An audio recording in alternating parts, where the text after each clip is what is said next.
You look tantalizing. You know, I make fun of The View a lot, but that's only because they keep talking.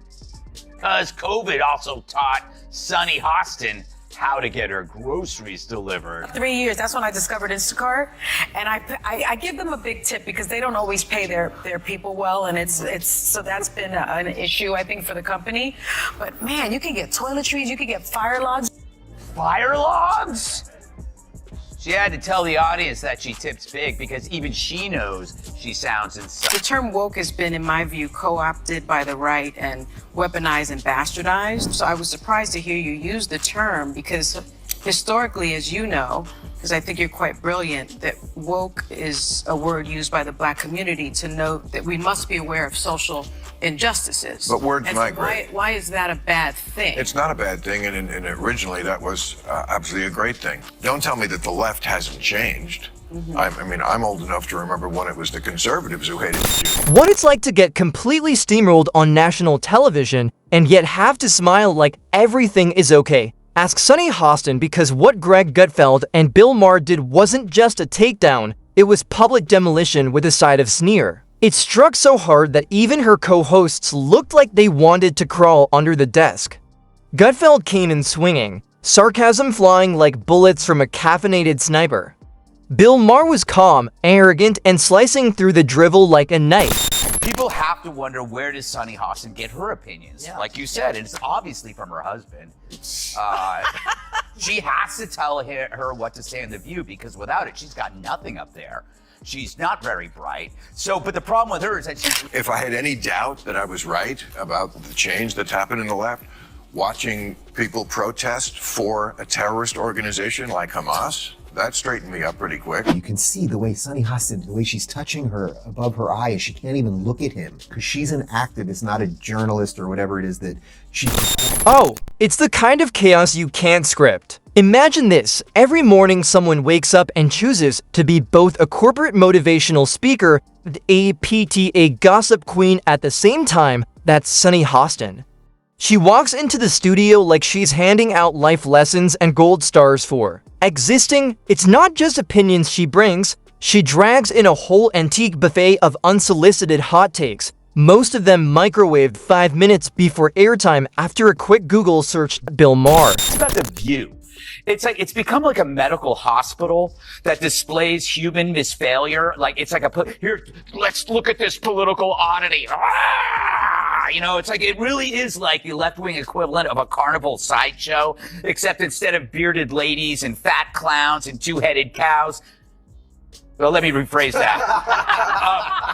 But The View is a victim of the sunk cost fallacy. You know, how the king of HBO cynicism exuded sarcasm like it was oxygen, and disappointment was his favorite workout. Yet nothing brings to people together faster than watching logic get dragged through the mud by someone who thinks emotions are a substitute for facts. Sunny Hostin has mastered the art of sounding deep while saying almost nothing. She speaks like she's quoting a sophomore's thesis on oppression, but delivers it with the passion of a PTA mom begging to be vice principal. There's no debate, no back and forth, just declarations, loud and proud, as if shouting makes it true. She treats her opinions like gospel as long as the facts line up with her feelings. Ask her to explain something complex like inflation and she dive into a random story about oat milk prices at brunch and throw in some dramatic rant about systemic injustice in the yogurt section. And Gutfeld, man, he was loving it. He barely had to lift a finger.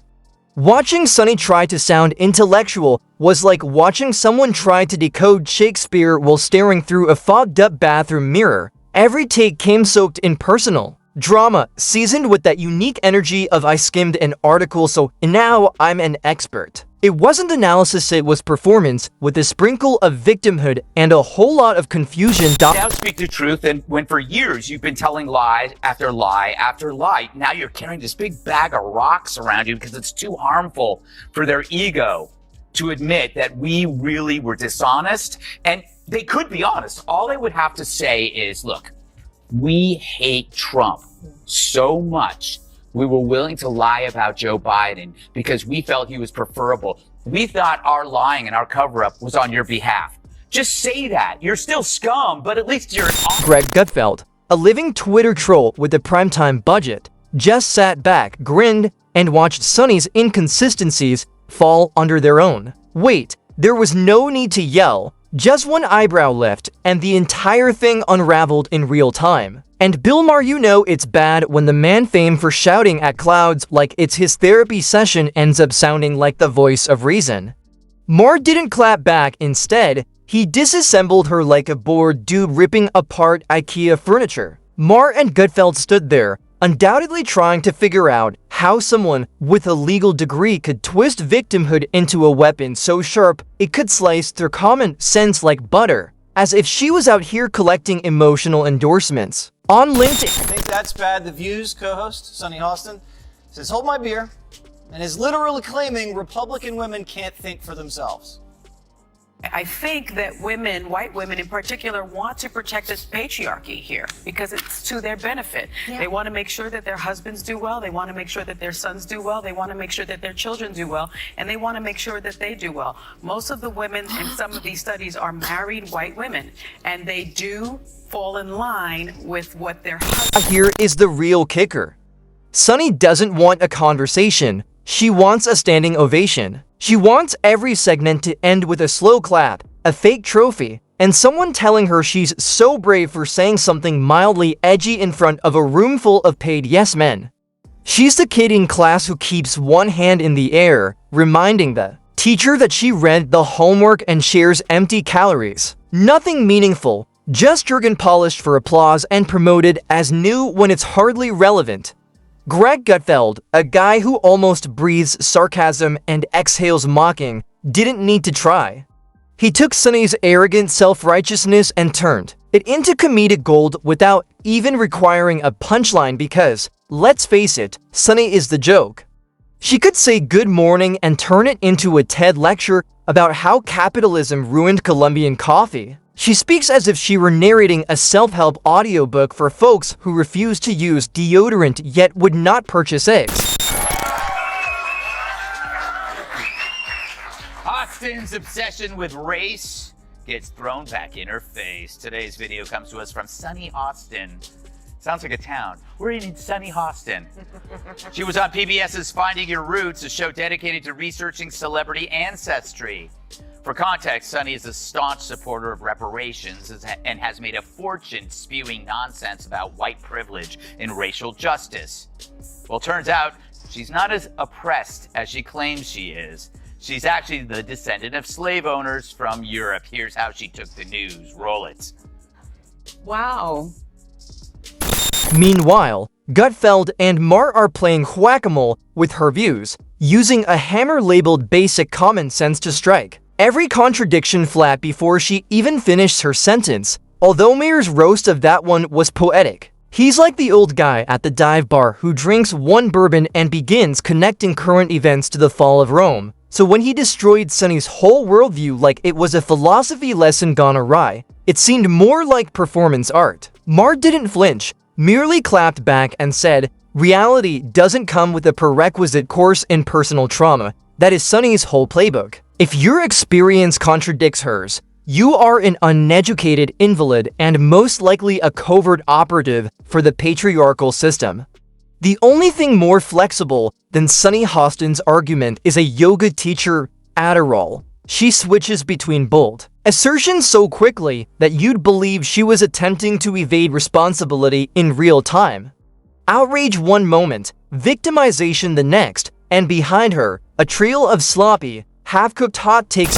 Here's a treat for you. The insufferable Sunny Hostin getting a beatdown from Bill Maher on Gaza. We're all concerned about the innocent civilians that have been collectively punished and murdered, largely Well, children and women. of And course. are you at all concerned about the fact that the International Criminal Court just today issued a subpoena for Bibi Netanyahu? Well, that's ridiculous, but it's a war. Why? Because it's a war, and they were attacked, and they're defending themselves. Now, this is a war. Do you think Hamas needs to be destroyed? This is the question. Yes. You do? Yes. So how Okay, can we do well, that with a ceasefire? All right. So Hamas needs to be destroyed because they are a terrorist organization who say openly that they want to commit genocide on the Jewish people. Greg Gutfeld didn't even need facts his. Sarcasm was the argument, and Sunny practically handed him the blade. Watching her spiral while Greg, famous for dad jokes and libertarian snark, stayed cool was peak entertainment. She tried to corner him with moral high ground talk, and he shrugged like he'd just been offered extra fries that hit harder than any insult. The worst part, she didn't even realize she was being roasted, walking into intellectual glass doors and blaming the building. She dropped flimsy theories expecting applause, then acted shocked when they collapsed. Maher's final blow was calm but brutal. How can someone claim to be open-minded while canceling anyone who dares to think differently? It exposed everything, and Sunny's silent confusion said it all. On paper, Sunny should have been brilliant lawyer, journalist, pundit, but instead of leaning into intellect, she turned every issue into a monologue of victimhood. For her, debate isn't a conversation, it's performance art. But Bill Maher did get to go on The View, and he said some things that offended the small minds over there. So he had a bit of a debate with the intellectual titan, Sunny Hostin. She was upset with him for using the word woke, and Bill Maher took her to school. They didn't need rage. Just eye rolls and a tinge of sarcasm from Sunny, who can't tell the difference between being questioned and being persecuted. She delivers each take with the confidence of someone who has never been corrected in a group talk, as if she is protected by a supernatural force field composed of jargon and Instagram infographics. She is so secure in her tone of voice that she forgets to check whether it is really conveying anything. I make fun of The View a lot, but that's only because they keep talking. Those hens are always clucking.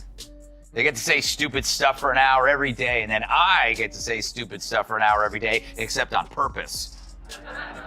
But every now and then, one of those dingbats inadvertently says something that reveals modern liberal thought so perfectly it deserves further study. You know, like a weird serpent that washed up on the beach and you want to... Let's talk about that voice, that tone. It's not just what Sunny says, it's how she delivers it. Her voice hits like a prize honking, not out of urgency, but out of pure passive aggression. Every sentence drips with the kind of condescension you'd expect from someone who just corrected your grammar at brunch. Her cadence rises like a smug crescendo, as if every word has been pre-screened by a panel of elite-level know-it-alls. You don't hear an argument to hear a performance. She doesn't simply disagree, she dissents like she's writing a Supreme Court opinion, and challenging her feels like you're violating the Constitution. But that's where Gutfeld shines. He doesn't get pulled into her emotional monologue. He doesn't counterpoint for point like it's debate club. He just pokes the bear, one sarcastic jab here, one eyebrow raised there, and then he leans back and watches the contradictions collapse like a hand-me-down cable knit sweater unraveling in real time.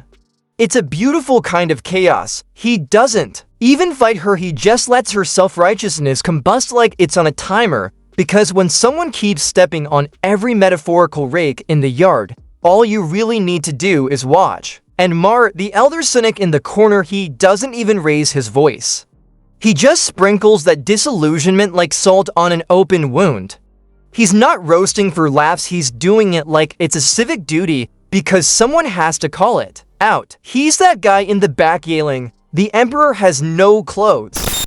All of them, actually, that montage we showed, their absurdity strengthens the Republicans at this point. Because Republicans are like, oh yeah, you've been saying that about us. I think ever since I got into politics since 1995, as I recall, Democrats have been saying this about Republican women.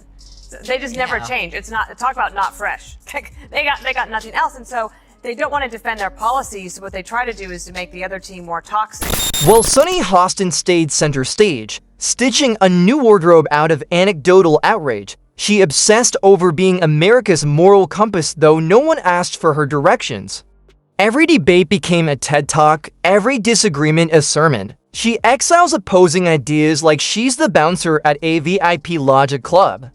She preaches empathy but practices none, demands understanding but offers nothing in return.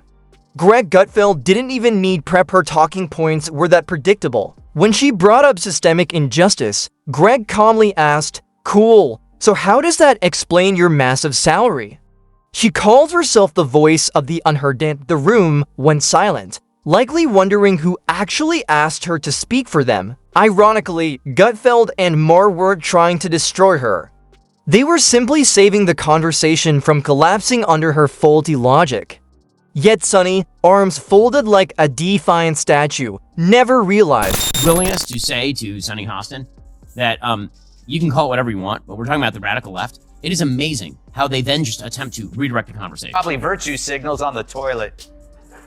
But that's not the point here. While everybody else was trying to figure out how to survive as the government told us that breathing in public could kill us, Sonny was lolling around in her big house clicking on pictures of arugula while mixing Cocoa Puffs into... the real irony. Sonny left the stage, believing she'd won, thinking she spoke for truth and justice, when all she delivered was loud gibberish. Gutfeld walked away with his usual sneer, and Maher probably lit a cigar with one of her cue cards. If there's a Hall of Fame for daytime TV disasters, this would sit between Dr. Phil's worst moments and a Jerry Springer food fight. Sonny, unintentionally added to her saga not as a thought leader, but as the View's most accidentally hilarious act. Not because she's funny because she's not, but because her overconfident nonsense is tragic comedy. She doesn't argue. She performs one-woman Broadway shows of resentment, crusading against phantom villains only she can see. Maher effortlessly pulled apart her logic like loose threads while Sonny stood firm in her fragile house of straw. She's weighed down by recycled buzzwords and emotional overdrive, convinced she's winning, never realizing the scoreboard was unplugged long ago. So what do you think? Drop your thoughts in the comments section below. And if you don't want to miss out on the hottest celebrity news, make sure to subscribe to Daily Finder.